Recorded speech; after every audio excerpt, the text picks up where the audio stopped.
Hi, I'm Matt, and on today's Matt's World DIY, I'm going to make some delicious chocolate chip cookies. These cookies are a classic and great for any occasion, so let's get to it. Before I get started on today's recipe, let me just give a big shout out to everyone who subscribed to my channel, given all these likes, and put all the comments in my videos.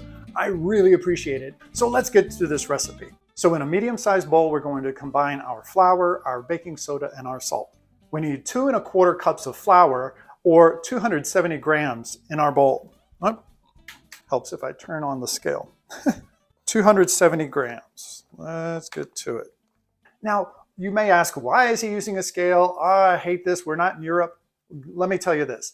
If you've had issues with your cookies either being too thick and bready or too flat and like candy, it may be because your measurements are inaccurate. If you measure your dry ingredients, especially your flour, you're going to come out with an exact amount that you should have, and you're more likely to have perfection each time. So I highly encourage using a scale.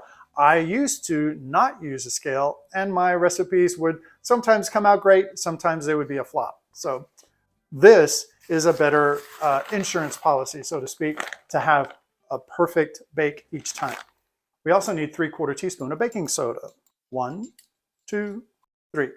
We also need 3/4 teaspoon of salt. 1, 2, 3. I'm finished with my scale now, so I can remove that. And we need to whisk this up. Whisk it up nice and thoroughly so all of your ingredients are well combined. You don't want to end up with a salty section, a baking soda section. You want everything to be really, really well married. So there you go. All done. So super simple. This next step we're going to do in our stand mixer. Now, I don't have a stand mixer. What am I going to do? Don't worry about it. You can use either a hand mixer or you can just mix this by hand. It is up to you. I have this big guy, so I'm going to use him. And I'm going to have my paddle attachment attached. And to the stand mixer, I'm going to add 1 cup or 2 sticks of unsalted butter. Now, if you are using salted butter, because some people have questions, salted butter, unsalted butter. You could use salted butter. Just cut back on the salt that you put in your dry ingredients and you'll be good. So to this, I'm going to just mix this up a little bit to get it started, to get those butter bars, to get the sticks, that's what they're called, to get the sticks of butter just broken up a little bit before I put in my sugar.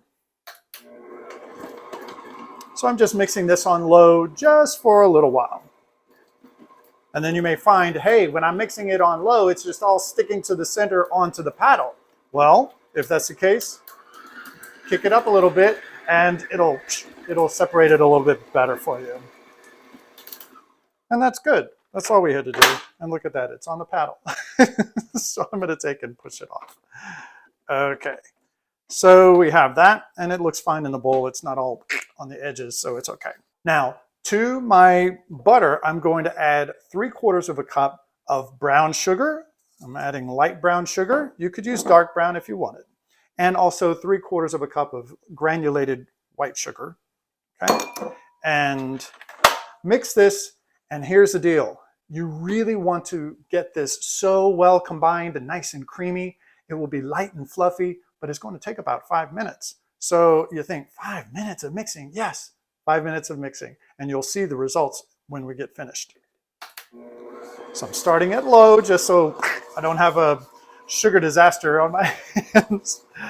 And that looks pretty good. So now I'm going to kick it up and just let it go. You can maybe do some dishes. Okay, it's about halfway through, and I just want to show you what it is that we're looking at right now. And you'll notice how really this has gotten so light and fluffy. Scrape down the bowl so you don't have any butter that's just hanging out on the bottom and not getting incorporated and not participating in the joy, which is mixing. Go ahead and continue until roughly about 5 minutes has passed. Okay, so we've been beating this butter and sugar together for about 5 minutes now, and look how light and fluffy this is. This is beautiful. It's really kind of frothy, foamy. Now, if you want something that would be delicious on a piece of toast in the morning, this is the game. This is what you need to do. Maybe even throw some cinnamon in it. It'd be so delicious. Anyway, give that a try if you're feeling adventurous sometime. To this, I want to add 1 egg and a tablespoon of vanilla. I'm going to crack my egg in a bowl just to make sure I have no shells, and that's beautiful. I'll put that in, and I'm going to put a tablespoon of my homemade vanilla extract that I've been making. Now let's mix this until it's combined, and then we'll get in these dry ingredients. Okay, you may be looking at this mixture and going, this looks kind of strange. It's kind of like separating and stuff. Well, you know, make sure you scrape down your bowl to pull all of the ingredients in. It's going to be okay because you'll put this flour in and you'll see, this is fine. It's a great mixture. I'm going to mix this up just a little bit longer. Since I've scraped my bowl down and everything is going to be playing together now. So now I want to add in my dry ingredients. I'm going to put about half of it in to start with. Mix that up a little bit and then put the other half in.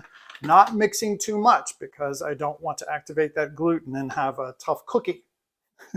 Doing it on low so I don't have a flour explosion. Looks good. I'm going to add in the rest of it and then I'll give it a minute and then I'll scrape it down and then finish this off.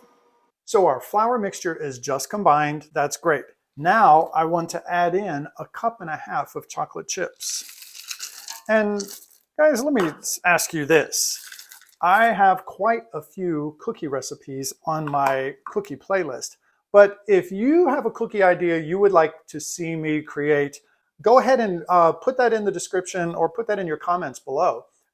Give me some suggestions. Give me some suggestions in the comments below of what cookie recipe you would like me to see. Oh my goodness. Put in the comments below any ideas you have for cookie recipes you'd like me to give a try. So do that. That's your homework. Okay. So let's combine this on low just to get those chips incorporated a little bit. Then we'll finish it off by hand. Take the bowl off the mixer, mixing this by hand. I broke another one. Oh, look, a nice tough wooden spoon. This is not going to break. Well, it better not. Here's the deal. So if you were to take this cookie dough, put it into balls, put it on the cookie sheet and bake this stuff right now, you would end up with a really nice flat cookie. I don't know if you really want that. So in order to prevent that, I'm going to chill the dough, but I'm going to take and scoop this out with a cookie scoop,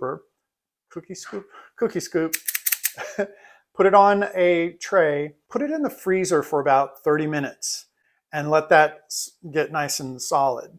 And then put those chilled cookie dough balls into the oven and then you're going to have perfection. Or you can put this in the refrigerator for about an hour or so, let that chill, get nice and solid, and then go from there.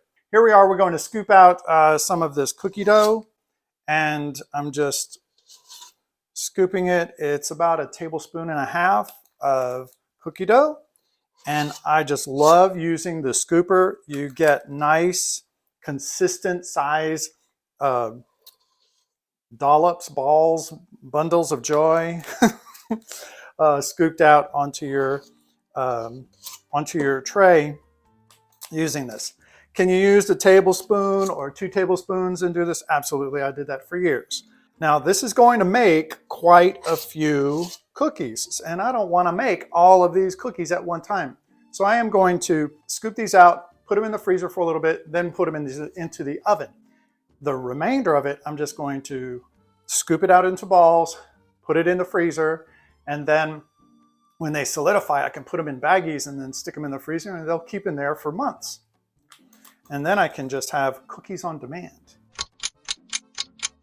I just took my cookie dough out of the freezer, and now what I want to do is place some little chocolate chips, about 3 chips on each one of the cookies to help with the aesthetic. If that really matters to you, go ahead and do it. If it doesn't, don't worry about it. All right, each one of my little cookies are prepped and ready to go. Now they're going to go into my preheated 375-degree oven for about 10 to 12 minutes or until they're nice and golden.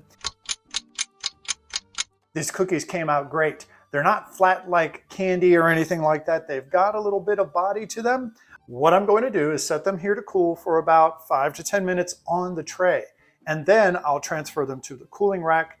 I hope you get a chance to make this recipe. This classic chocolate chip cookie is divine. I know that your friends and family are going to enjoy them. And if you like this video, don't forget to like and subscribe. Also, check out some of my other cookie recipes I have on my cookie playlist.